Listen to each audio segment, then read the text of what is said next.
Hello, I'm Jim Carter and I play Mr. Carson in Downton Abbey. And I'm Phyllis Logan and I play Mrs. Hughes. Have you not seen Downton Abbey yet? Or perhaps you need a refresher? We meet the Crawley family and their domestic staff at Downton Abbey the day after the Titanic has sunk. The news hits Robert Crawley, the Earl of Grantham, and his wife Cora especially hard, since their eldest daughter, Lady Mary, was expected to wed her second cousin, who just went down with the ship. The marriage would have kept the estate in the family, as Downton must go to a male heir. Whoever marries her will be a lucky man. He will not, however, be me. And as you can see, no male heirs, lots of girls, the least complicated member of the family being Lord Grantham's loyal dog, Pharaoh. Fortunately, Lady Mary easily attracts suitors. But when the ridiculously handsome Mr. Pamuk seduces her and ends up dead in her bed from an apparent heart attack... A scandal of such magnitude it will never be forgotten. Well, it's Lady's maid Anna and Lady Grantham who help cover up the indiscretion, thus protecting Mary's reputation. Enter the dashing Matthew Crawley, the new heir. Another distant cousin and not very aristocratic, but a working lawyer. After much back and forth, the Great War, not to mention Matthew's fiancée Lavinia keeping them apart, Mary and Matthew finally profess their love. And what a proposal it is. Will you do me the honor of becoming my wife? Yes. But at Downton Abbey, joy and sadness go together like tea and crumpets. Hours after Mary gives birth to the new heir of Downton, Matthew is killed in a motorcar accident. Downstairs, the kind-hearted housekeeper, Mrs. Hughes, played by me, keeps all the female staff in line, while Mr. Carson, the butler, keeps all the men in line. At least in theory. Head cook, Mrs. Patmore, is very hard to control. She runs her kitchen like a tight ship, constantly scolding poor Daisy, the kitchen maid, especially when Daisy has the nerve to introduce modern technology. It's a mixer. Embracing the future seems to be a challenge for many at Downton Abbey. Molesley, our favourite valet, sees the writing on the wall.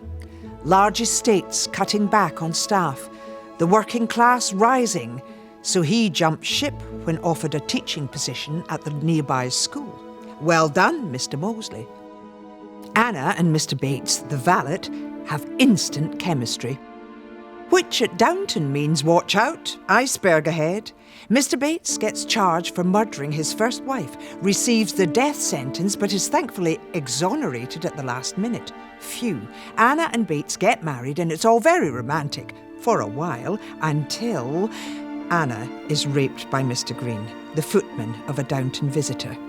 Mr. Green later ends up dead, and Anna's arrested for murder. It's never plain sailing for Bates and Anna, but just know Anna does get off. They end up all right and even have a baby.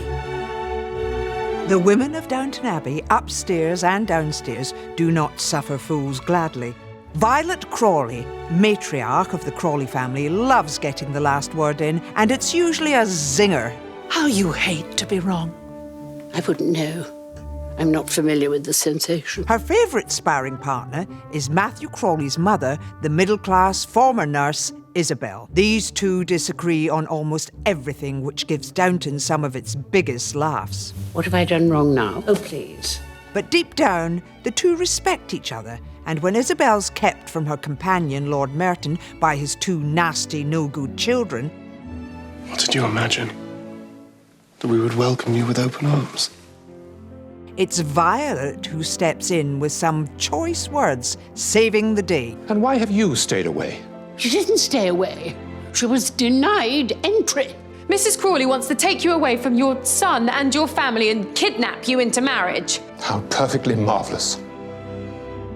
And who can argue with that? Now back upstairs, Lady Sybil's storyline, not such a happy ending, I'm afraid. The youngest and most spirited of the family... I'll run away, I warn you. ...falls for the family chauffeur, socialist-minded Tom Branson. And before you can say cricket, the two are off to Ireland fighting for their shared causes. When they return, Sybil's pregnant and all seems well. In a shocking turn of events, just after giving birth to a healthy girl, Sybil succumbs to eclampsia and dies, leaving poor Tom with a baby daughter, Sibby, and a family who barely puts up with him. But Tom's a fighter, also a stand-up guy, eventually winning everyone over, even Snooty Mary. Lesson there, never underestimate a chauffeur. And we've waited this long to bring up footman Thomas Barrow for a reason. He's complicated. When he comes to Downton... Thomas! Mr. Barrow, to you. He's the most despicable, lying piece of... I'm sorry, but the man would sell his own grandmother down the Thames. And when he and dastardly lady's maid O'Brien team up, no one's safe. But, in his defence, as a gay man living in 1920s England, having to keep that secret to avoid arrest would, I think, make anyone a bit uptight. Don't you? I went to London for pills and injections. The purpose of which was? To change me. To make me more like other people. Of all the characters at Downton, Barrows had one of the greatest transformations. Second chances indeed. Somewhere he found a soul, and when Mr. Carson had to step down from his duties as a butler, Barrows stepped in. I don't want to force your hand, Mr. Barrow. And I don't want to twist your arm, Mr. Carson. My only fear is the position will go to his head and he'll revert back to his old ways. Let's pray not. Now, if you're wondering if Mrs. Hughes and Mr. Carson, after spending years together strictly as colleagues, found love, well, of course they did. Are you daft? Did you not see their hand-holding on the beach? If not, look here. Honestly, that writing was on the wall. Life at Downton Abbey is all about second chances. Take Lady Edith, the middle daughter, who's always lived in Lady Mary's shadow. And not content with ruining your own life, you're determined to ruin mine. She finds love, or thinks she does, in the older Sir Anthony Strallan. But when he dumps her at the altar, what? Yes, worst timing ever, Lady Edith has a mini breakdown, then hears feminism knocking at the castle doors. She gets a job writing a newspaper column, and before you know it has fallen for her publisher, who's sadly married to a mental patient, and as per 1920s law, can't divorce her. He travels to Germany to try to get out of it and ends up being killed by Hitler's stormtroopers. And wait for it, Lady Edith discovers she's carrying the publisher's child. Well, there's a jam.